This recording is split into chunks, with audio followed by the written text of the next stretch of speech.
ओम नमो नारायण। ये निश्चित ही कि जैसा अन्न खाएंगे वैसा मन होगा, और इसलिए अभी हम अन्न पूरी तरह दूषित खा रहे हैं सभी लोग, उसमें साधु संत हो या कोई भी हो, हिंसक अन्न खा रहे हैं। हिंसक अन्न इसलिए खा रहे हैं कि हमारी जब किसान खेत बो रहा है उसी समय यूरिया और डाई से पता नहीं कितने जीव मर रहे हैं।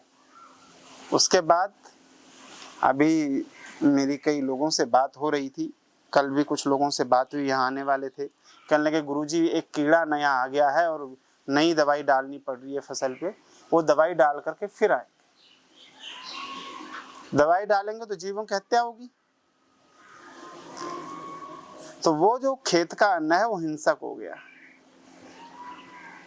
हमारे एक शिष्य बता रहे थे एक बार, गुरुजी हम तो ऐसा जहर डालते हैं उसमें धान में कि अगर सांप भी खेत को पार कर गया तो सांप मर जाएगा, उसके अंदर भी वो जहर पचाने की क्षमता नहीं है।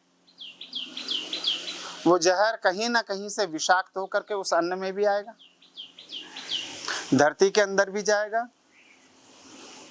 अब ये तो माँ है, इसलिए आपने इसे पे चोट मारी, इसका शरीर खोदा और इसने आपको अन्न दिया, और अब हम उसे धीरे धीरे धरती को विष दे रहे हैं। और ये विष देने से क्या हो रहा है, धीरे धीरे धरती माँ बंजर होती जा रही है। अभी मेरे पास कई लोग आते हैं जिन्हें कह दिया गया है कि आपको जो है, क्या बोलते हैं इसे, गाय के गोबर का खाद डालना पड़ेगा, तभी धरती से उपज आएगी धरती पे, नहीं तो उपज नहीं आएगी। यूरिया डीएपी फेल हो गए हैं। तो निश्चित तौर पर आपको अन्न जो है, और ये तो हो गई एक साधारण बात। और इससे आगे की बात, आपने कैसी कमाई से खाया, किस व्यक्ति के यहाँ खाया। इसमें स्वामी श्रद्धानंद का एक मुझे दृष्टांत सुनने को मिला था पूज्य गुरुदेव से, कि स्वामी श्रद्धानंद जी ने जब स्वतंत्रता आंदोलन में जेल गए तो जेल जा करके उन्होंने सपने में, एक दिन स्वप्न में अपनी माँ को मार दिया। प्रातः काल उठे, स्वामी जी सबकी श्रद्धा के केंद्र थे। उन्होंने जेलर से कहा, भाई तुम्हारा जो भोजन बनाने वाला, जिसने कल भोजन बनाया है, मुझे उससे मिलवाइए। अब उसे मिलवाया गया तो जेलर ने बताया कि जो हमारा रसोइया था वो तो छुट्टी पे गया है, लेकिन एक कैदी यहाँ पर आया है, कल उसने भोजन बनाया है, मैं आपको उससे मिलवा देता हूँ। स्वामी श्रद्धानंद जी उसके पास गए। उसने कहा, भाई पहले तो ये बताओ तुम किस जुर्म की सजा काट रहे हो, और दूसरा ये बताओ कि कल भोजन बनाते समय तुम्हारे मन में क्या भाव आया। उसने कहा, स्वामी जी मैं अपनी माता की हत्या करके यहाँ आया, और कल जब मैं भोजन बना रहा था तो मेरे मन में बार बार यही चिंतन चल रहा था, काश मैंने अपनी माँ की हत्या न करी होती। मेरी माँ मुझे अपने हाथ से भोजन कराती थी, मैंने क्षणिक आवेश में आकर के, थोड़े से जोश में आकर के, क्षणिक आवेश में क्रोधवश अपनी उसी प्रेम करने वाली अपनी उस माँ की हत्या कर दी। स्वामी जी ने कहा, भाई तूने अपनी माँ की हत्या का चिंतन करा, माँ की हत्या करके यहाँ आया और भोजन बनाया। तेरे इस भोजन का परिणाम है कि मैं जो अपनी माँ से बड़ा प्रेम करता हूँ, स्वप्न में भी जिसका अहित नहीं चाहता हूँ, उस माँ की मैंने स्वप्न में हत्या कर दी। एक भोजन बनाने वाले के मात्र करने से आपके मन पर यह प्रभाव पड़ता है।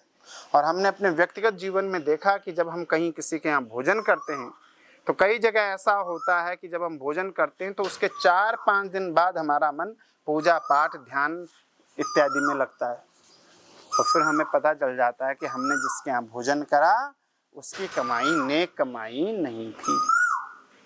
आपने कैसे करके जिसके यहाँ भोजन कर रहे हैं, जो भोजन बना रहा है वो किस भाव से बना रहा है, और जो भोजन अर्जित किया गया है, जिस धन से वो अन्न खरीदा गया है, वो धन किस तरह की कमाई से खरीदा गया है, उससे आपका मन निश्चित होता है।